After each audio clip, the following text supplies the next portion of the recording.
ಎಲ್ಲರಿಗೂ ನಮಸ್ಕಾರ. ಇದು ಸುದ್ದಿ ವಿಶ್ಲೇಷಣೆ. ನಾನು ಶಶಿಧರ್ ಭಟ್. ಇದು ನನ್ನ ಡಿಜಿಟಲ್ ವಾಹಿನಿ.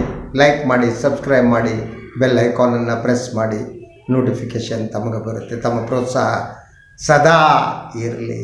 ಹಾಗೆಯೇ ಸಾಧ್ಯ ಆದರೆ ಸಹಾಯ ಮಾಡಿ. ಕಳೆದ 2-3 ದಿನಗಳಿಂದ ಪತ್ರಿಕೆಗಳಲ್ಲಿ ಬರುತ್ತಿರುವ ವರದಿ ಯಾವುದದು? ಅಲ್ಲಿ ಇಷ್ಟು ಹಣ ಸಿಕ್ತು, ಇಲ್ಲಿ ಇಷ್ಟು ಹಣ ಸಿಕ್ತು, ಅಲ್ಲಿ ಇಷ್ಟು ಕೋಟಿ ಸಿಕ್ತು, ಇಲ್ಲಿ ಎಷ್ಟು ಲಕ್ಷ ಸಿಕ್ತು, ಹಾಗೆಯೇ ಮತದಾರರಿಗೆ ಹಂಚೋದಕ್ಕಾಗಿ ತಂದಿಟ್ಟಂಥ ವಸ್ತುಗಳು, ಕುಕ್ಕರ್ಗಳು ಎಲ್ಲ ಯಾವ್ಯಾವ ವಸ್ತು ಸಿಕ್ತು ಅನ್ನುವ ವರದಿ ಬರ್ತಾ ಇದೆ. ಈ ವರದಿಯನ್ನು ಎಲ್ಲರೂ ನೋಡ್ತಾರೆ, ಬಿಡ್ತಾರೆ. ಅಥವಾ ಇದೊಂದು ಸಾಮಾನ್ಯ ಕಂಡ್ರಿ ಅನ್ನುವ ಒಂದು ಮನಸ್ಥಿತಿ ಜನರಿಗೆ ಇದೆಯೋ ಗೊತ್ತಿಲ್ಲ. ವರದಿ ಬರ್ತಾನೆ ಇದೆ. ಆ ವರದಿ ದುಡ್ಡಿನ ಪ್ರಮಾಣ ಏನಿದೆ, ಕೆಲವೆಡೆ ಕೋಟಿಯಲ್ಲಿ, ಕೆಲವು ಲಕ್ಷದಲ್ಲಿ ಹಣ ಸಿಗ್ತಾ ಇದೆ. ಸೊ ಈಗಾಗಲೇ ಸುಮಾರು ಕೋಟ್ಯಾಂತರ ರೂಪಾಯಿ ಹಣ ಮತ್ತು ವಸ್ತುಗಳು ದೊರಕಿದೆ. ಇದು ಸಮುದ್ರದಲ್ಲಿನ ಒಂದು ಹನಿ ಅಷ್ಟೆ. ಇದಕ್ಕೂ ಹೆಚ್ಚಿನ ಪ್ರಮಾಣದಲ್ಲಿ ಹಣ ಹಂಚಿಕೆಯಾಗ್ತಾ ಇದೆ ಅನ್ನೋದಕ್ಕೆ ಯಾವುದೇ ಅನುಮಾನ ಬೇಕಾಗಿಲ್ಲ. ಅಂದರೆ ಈ ಚುನಾವಣೆಯನ್ನು ನಿಯಂತ್ರಿಸುತ್ತಿರುವುದು ಹಣ, ಆಮಿಷ. ಆದ್ದರಿಂದ ಈ ಒಂದು ಚುನಾವಣಾ ಫಲಿತಾಂಶ ಏನಿದೆ ಅದು ಜನರ ನಿಜವಾದ ಮನಸ್ಥಿತಿಯ ಪ್ರತಿಬಿಂಬವ? ಈ ಪ್ರಶ್ನೆಯನ್ನು ನಾವು ಕೇಳ್ಕೋಬೇಕು. ಹಾಗೆಯೇ ಈ ಚುನಾವಣೆಯಲ್ಲಿ ಒಟ್ಟು ಹಣ ಎಷ್ಟು ವೆಚ್ಚ ಆಗಬಹುದು ಯೋಚಿಸಿ ತಾವು. ನಿಮ್ಮ ಕ್ಷೇತ್ರಗಳಲ್ಲಿ ಹಣ ಖರ್ಚು ಮಾಡ್ತಾ ಇರುವುದನ್ನು ಗಮನಿಸಿದರೆ ನಿಮಗೆ ಅರ್ಥ ಆಗುತ್ತೆ. ನೀವು ಯಾವುದೋ ಒಂದು ವಿಧಾನಸಭಾ ಕ್ಷೇತ್ರಕ್ಕೆ ಸೇರಿರ್ತೀರಿ. ಅಲ್ಲಿ ಬೇರೆ ಬೇರೆ ಪಕ್ಷಗಳ ಅಭ್ಯರ್ಥಿಗಳು, ಸ್ಪರ್ಧಾಳುಗಳು ಯಾವ ರೀತಿ ವೆಚ್ಚ ಮಾಡುತ್ತಿದ್ದಾರೆ ಅಂತ ಯೋಚನೆ ಮಾಡಿ ತಮ್ಗೆ ಅರ್ಥ ಆಗುತ್ತೆ. ಒಂದು ಅಂದಾಜಿನ ಪ್ರಕಾರ, ಅದು ಕನಿಷ್ಠ ಅಂದಾಜು, ಒಂದು ಕ್ಷೇತ್ರದಲ್ಲಿ 100 ಕೋಟಿಗೂ ಹೆಚ್ಚು ಹಣ ವೆಚ್ಚ ಆಗುತ್ತೆ. ಕೆಲವು ಕ್ಷೇತ್ರಗಳಲ್ಲಿ ಒಬ್ಬ ಅಭ್ಯರ್ಥಿ 25-30 ಕೋಟಿ ರೂಪಾಯಿಯನ್ನು ವ್ಯಯಿಸ್ತಾನೆ. ಆ ಸಾಮರ್ಥ್ಯ ನಮ್ಮ ರಾಜಕೀಯ ಪಕ್ಷಗಳಿಗೆ ಅಭ್ಯರ್ಥಿ ಇದೆ. ರಾಜಕೀಯ ಪಕ್ಷಗಳು ಕೂಡ ಹಣವನ್ನು ಕೊಡ್ತವೆ. ಹಣ ಬೇರೆ ಬೇರೆ ರೀತಿ ಬರುತ್ತೆ. ಸೊ ನಮಗೆ ಗೊತ್ತಿದೆ, ಕಳೆದ ವರ್ಷವೇ ಈ ಕಾಂಟ್ರಿಬ್ಯೂಷನ್, ರಾಜಕೀಯ ಪಕ್ಷಗಳಿಗೆ ಕಾಂಟ್ರಿಬ್ಯೂಷನ್ ಎಷ್ಟಿದೆ. ಸೊ ಕಾಂಗ್ರೆಸ್ಸಿಗೆ 200 ಕೋಟಿ ಚಿಲ್ಲರೆ ಬಂದರೆ BJPಗೆ 4,000 ಕೋಟಿ ಅಷ್ಟು ಹಣ ಬಂದಿದೆ. ಅಂದರೆ ಇವಾಗ BJP ಶ್ರೀಮಂತ ಪಕ್ಷ, ಅವರಿಗೆ ಹಣದ ಕೊರತೆ ಇಲ್ಲ. ಕಾಂಗ್ರೆಸ್ಸಿಗೆ ಎಲ್ಲ ಕೊರತೆ ಇದೆ. ಇದು ಒಂದು ಭಾಗ. ಆದರೆ ಹಣ ಏನಿದೆ, ಒಬ್ಬ ಅಭ್ಯರ್ಥಿ ಇಂಡಿವಿಜುವಲ್ ಆಗಿ ಖರ್ಚು ಮಾಡುವ ಹಣ ಇರುತ್ತೆ. ಪಕ್ಷದ ಹಣ ಒಂದು ಇಂಡಿವಿಜುವಲ್ ಆಗಿ ಖರ್ಚು ಮಾಡೋದು.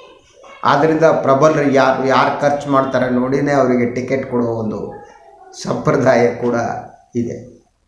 ಒಂದು ಕ್ಷೇತ್ರದಲ್ಲಿ ಸುಮಾರು 100 ಕೋಟಿಗೂ ಹೆಚ್ಚು ಹಣ ವ್ಯಯಿಸಲಾಗುತ್ತೆ. ಇಲೆಕ್ಷನ್ನಿಗೆ ಅಭ್ಯರ್ಥಿಗಳು ಖರ್ಚು ಮಾಡ್ತಾರೆ. ಅಂದರೆ 224 ಕ್ಷೇತ್ರಗಳು ಕರ್ನಾಟಕದಲ್ಲಿದೆ. ಒಟ್ಟು ಹಣದ ವಹಿವಾಟು ಎಷ್ಟಾಯಿತು? ಈ ಚುನಾವಣೆಗೆ ಎಷ್ಟು ಹಣ ವೆಚ್ಚ ಆಗುತ್ತೆ? ಒಂದು ನಿಮಿಷ ಎಲ್ಲವನ್ನು ಬಿಟ್ಟು ಯೋಚನೆ ಮಾಡಿ. ಒಂದು, ಈ ಹಣ ಏನು ವೆಚ್ಚವಾಗ್ತಾ ಇದೆ, ಇದು ಯಾವುದೂ ಕೂಡ ನ್ಯಾಯಯುತವಾದ ಹಣ ಆಗೋದಕ್ಕೆ ಸಾಧ್ಯ ಇಲ್ಲ. ನೀವು ನ್ಯಾಯಯುತವಾಗಿ ಕೋಟ್ಯಾಂತರ ರೂಪಾಯಿ ದುಡಿಯೋದಕ್ಕೆ ಸಾಧ್ಯ ಇಲ್ಲ. ನೀವು ನ್ಯಾಯವಾಗಿ ಬದುಕಿದರೆ 1000ದಲ್ಲೋ ಲಕ್ಷದಲ್ಲೋ ದುಡಿಬಹುದು. ಕೋಟಿಯಲ್ಲಿ ದುಡಿಯುವುದೇನಿರುತ್ತಲ್ಲ, ಅದು ನ್ಯಾಯಯುತವಾದ ಹಣ ಆಗೋಕ್ಕೆ ಸಾಧ್ಯ ಇಲ್ಲ. ಆ ಕಾರಣಕ್ಕೆ ಈ ಒಂದು ಚುನಾವಣೆಯಲ್ಲಿ ವೆಚ್ಚವಾಗುವ ಹಣ ಏನಿದೆ ಅದು ನ್ಯಾಯಯುತವಾದ ಹಣ ಅಲ್ಲ. ನ್ಯಾಯಯುತವಾದ ಹಣ ಅಲ್ಲ ಅಂದರೆ ಅದು ಅಕ್ರಮವಾಗಿ ದುಡಿದದ್ದು, ಅಕ್ರಮವಾಗಿ ಸಂಗ್ರಹಿಸಿದ ಹಣ. ಅದಕ್ಕೆ ನಮಗೆ ಗೊತ್ತಿದೆ. ನಾವು ಮಾಡಾಳು ವಿರೂಪಾಕ್ಷಪ್ಪನವ್ರದ್ದು ಹಣ ಮನೆಯಲ್ಲೇ 6 ಕೋಟಿ, ಅದು ಇಲೆಕ್ಷನ್ನಿಗೆ ಸಂಗ್ರಹಿಸಿಟ್ಟ ಹಣ ಆಗಿತ್ತು. ಇದಲ್ಲದೆ ಬೇರೆ ಅವ್ರದ್ದು ಹಣ ಇಲ್ಲ ಅಂತ. ಒಬ್ಬ ಶಾಸಕನ ಮನೆಯಲ್ಲಿ ನಿಮಗೆ 6, 8, 10 ಕೋಟಿ ಸಿಕ್ಕಾಕೊಳ್ಳುತ್ತೆ ಅಂದರೆ ಒಟ್ಟಾರೆ ಅವನ ಸಂಪತ್ತು ಎಷ್ಟಿರಬಹುದು, ಎಷ್ಟು ಹಣ ಸಂಗ್ರಹಿಸಿರಬಹುದು ಅವನು.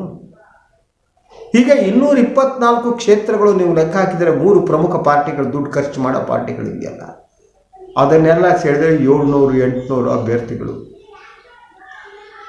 ಅವರು ಎಲ್ಲರೂ ಕನಿಷ್ಠ 20-30 ಕೋಟಿ ಖರ್ಚು ಮಾಡ್ತಾರೆ ಅಂತ ಆದರೆ ಅದರಲ್ಲಿ ಬಹುತೇಕ ಹಣ ಅಕ್ರಮವಾದದ್ದು, ನ್ಯಾಯಯುತವಾದ ಹಣ. ಅಂದರೆ ಅಕ್ರಮ ಹಣ ಎಷ್ಟಿದೆ ಸಮಾಜದಲ್ಲಿ. ಡಿಮಾನಿಟೈಸೇಷನ್ ಮಾಡಿಬಿಟ್ಟು ಕಳ್ಳ ಹಣ ಎಲ್ಲ ಹಿಡಿದ್ಬಿಟ್ಟು ಅಂತ ಬೆನ್ನು ತಟ್ಕೊಂಡು, ಕೆಳಗೆ ತಟ್ಕೊಂಡು, ಮೇಲೆ ತಟ್ಕೊಂಡು, ತಲೆ ಮೇಲೆ ತಟ್ಕೊಂಡು, ಎದೆ ಉಬ್ಬಿಸ್ಕೊಂಡು ಮಾತಾಡ್ಕೊಂಡು ಓಡಾಡಿದ್ರಲ್ಲಪ್ಪ. ಈ ಚುನಾವಣೆ ಖರ್ಚಾಗುವ ಹಣ ಇದೆಯಲ್ಲ, ಇದೆಲ್ಲ ನ್ಯಾಯಬದ್ಧವಾದ. ಇಲೆಕ್ಷನ್ ಕಮಿಷನಿಗೆ ಒಂದು ಡಿಕ್ಲರೇಷನ್ ಕೊಡಬೇಕು, ಅದಕ್ಕೆ ಮಿತಿ ಇದೆ. ಆದರೆ ಆ ಮಿತಿಯಲ್ಲಿ ನಡೆಯುತ್ತಾ? ನಾನು ಹೇಳ್ತಾ ಇಲ್ಲ, ನೀವು ಸಾಮಾನ್ಯ ಜನ ಮತದಾರರು ನಿಮ್ಮ ಕ್ಷೇತ್ರದಲ್ಲಿ ನೋಡ್ರೆ ಗೊತ್ತಾಗುತ್ತೆ. ಅವನು ಲಕ್ಷದಲ್ಲಿ ಖರ್ಚು ಮಾಡ್ತಾನೋ, 25 ಲಕ್ಷನ ಎಷ್ಟೋ ಮಿತಿ ಇದೆ, ಅಷ್ಟರಲ್ಲಿ ಮುಗಿಯುತ್ತೆ ಚುನಾವಣೆ. ಇಲ್ಲ, ಆತ ತಂದು ಬೇರೆ ಕಡೆ ತಂದು ಒಂದು ಅಕ್ರಮವಾದ ಸಂಪತ್ತು, ಅದು ಅಕ್ರಮವಾಗಿ ಸಂಗ್ರಹಿಸಿದ ಹಣ, ಅದನ್ನು ತಂದು ಆತ ವ್ಯಯಿಸ್ತಾನೆ ಅಥವಾ ಇನ್ಯಾರೋ ಅವನ ಮೇಲೆ ಇನ್ವೆಸ್ಟ್ ಮಾಡ್ತಾನೆ. ಅಂದರೆ ಅವನು ಆರ್ಸ್ ಬಂದರೆ ತಮ್ಮ ಕೆಲಸ ಮಾಡಿಸ್ಕೋದು, ಅದು ಅಕ್ರಮ. ಈ ಅಕ್ರಮ ಹಣ ಎನ್ನುವುದೇನಿದೆ ಅದು ಅವರಿಗೆ ಮಾತ್ರ ಸೇರಿ. ಅಕ್ರಮ ಹಣ ಜನಸಾಮಾನ್ಯದ್ದು. ಕಾನೂನು ಬಾಹಿರವಾಗಿ ತೆರಿಗೆಯನ್ನು ಪ್ರತಿಯೊಂದನ್ನು ವಂಚಿಸಿ ಗಳಿಸಿರುವ ಹಣ. ಹಾಗೆ ಪರ್ಸೆಂಟೇಜು, ನಾವು 40% ಎಲ್ಲ ಮಾತಾಡ್ತೀವಲ್ಲ, ಆ ಪರ್ಸೆಂಟೇಜ್ ಹಣ ಸರ್ಕಾರದ ಹಣ, ಅದು ಜನಸಾಮಾನ್ಯರಿಗೆ ಸೇರಿದ್ದು. ಜನಸಾಮಾನ್ಯರಿಗೆ ಸೇರಿದ ಈ ಹಣ ಏನಿದೆ ಅದನ್ನು ಅಕ್ರಮವಾಗಿ ಸಂಗ್ರಹಿಸಿ ಮತದಾರರಿಗೆ ಆಮಿಷ ಒಡ್ಡಿ ಅವರ ಮತವನ್ನು ಖರೀದಿಸಿ ನಂತರ ಮತ್ತಷ್ಟು ಅಕ್ರಮಗಳನ್ನು ಮುಂದುವರಿಸೋಕೆ ಬೇಕಾದಂಥ ಒಂದು ಸಿದ್ಧತೆಯನ್ನು, ವ್ಯವಸ್ಥೆಯನ್ನು ಮಾಡಿಕೊಳ್ಳೋದು. ಗೆದ್ದು ಬಂದಮೇಲೆ ತಲೆ ಹೊಡೆಯೋದು, ಇನ್ನೊಂದು ಮಾಡೋದು, ದುಡ್ಡು ಮಾಡೋದು, ಪರ್ಸೆಂಟೇಜು ವ್ಯವಹಾರಗಳು. ಅದಕ್ಕೆ ಪೂರಕವಾಗಿ ಮಾಡುವಂಥದ್ದು. ಒಟ್ಟಾರೆಯಾಗಿ ಚುನಾವಣೆಯಲ್ಲಿ ವೆಚ್ಚವಾಗುವುದು ಬಹುತೇಕವಾಗಿ ಅಕ್ರಮವಾಗಿ ಗಳಿಸಿದ ಹಣ. ಹಾಗಿದ್ದರೆ ಚುನಾವಣಾ ಆಯೋಗ ಏನು ಮಾಡುತ್ತೆ? ಒಂದು, ಚುನಾವಣಾ ಆಯೋಗಕ್ಕೆ ಇವತ್ತು ಇಂಡಿಪೆಂಡೆನ್ಸ್ ಇಲ್ಲ, ಸ್ವಾತಂತ್ರ್ಯ ಇಲ್ಲ. ಸಂವಿಧಾನಬದ್ಧವಾಗಿ ಚುನಾವಣಾ ಆಯೋಗ ಏನಿದೆ, ಚುನಾವಣಾ ಆಯೋಗ ಸ್ವತಂತ್ರವಾದ ಸಂಸ್ಥೆ. ಆದರೆ ಚುನಾವಣಾ ಆಯೋಗದ ಅಲ್ಲಿಯ ಮುಖ್ಯ ಆಯುಕ್ತರನ್ನು ನೇಮಿಸುವಲ್ಲೇ ಅಕ್ರಮ ನಡೀತಾ ಇದೆ. ಅದಕ್ಕೆ ಬದಲಾಗಬೇಕು ಅಂತ ಸುಪ್ರೀಂ ಕೋರ್ಟ್ ಹೇಳಿದೆ. ನೇಮಕದಲ್ಲಿ ಹೇಗಾಗಬೇಕು ಅಂತ. ಇದ್ದಕ್ಕಿದ್ದಾಗ ಯಾರನ್ನೋ ತಮ್ಮ ಮಾತು ಕೇಳುವವರನ್ನು, ತಾವು ಹೇಳಿದಾಗ ಯಾರು ಕುಣಿತಾರೋ ಅವರನ್ನು ತಂದು ಕೂಡಿಸಿ ಅವ್ರ ಜೊತೆ ಆಟ ಆಡಿ ಅವ್ರನ್ನ ಇಟ್ಕೊಂಡು ಬಳಸ್ಕೊಳ್ಳೋದು. ಸಂವಿಧಾನಿಕ ಸಂಸ್ಥೆಗಳೆಲ್ಲ ನಾಶ ಮಾಡಿ ಮುಗಿಸ್ಬಿಟ್ರು. ಇವತ್ತಿನ ದಿನ ಜನತಂತ್ರ ಹೇಗೆ ಬದುಕುತ್ತೆ? ಜನತಂತ್ರ ಬದುಕೋಕ್ಕೆ ಸಾಧ್ಯನೇ ಇಂಥ ಸಿಚುವೇಶನ್ನಲ್ಲಿ?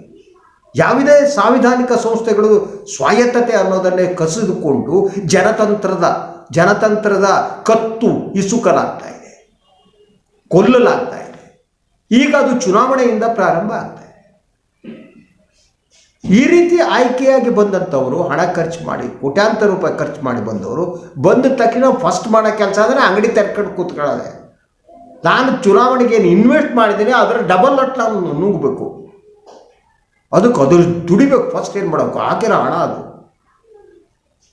ಚುನಾವಣಾ ಆಯೋಗ ಈಗ ನಡೆಸ್ತಿರುವಂಥ ಈ ಬಹುತೇಕ ದಾಳಿಗಳನ್ನು ಅಥವಾ ಹಣ ವಶಪಡಿಸ್ಕೊಂಡಿದ್ದು ಇದರ ಸ್ಯಾಂಪಲ್ ಮಾತ್ರ ನಾನು ನಿಮ್ಗೆ ಹೇಳಿದೆ. ನಿಜವಾದ ಹಣ ಎಲ್ಲಿ ಯಾರ ಥರ ಇದೆ ಅಂತ ಗೊತ್ತಿಲ್ವೋ?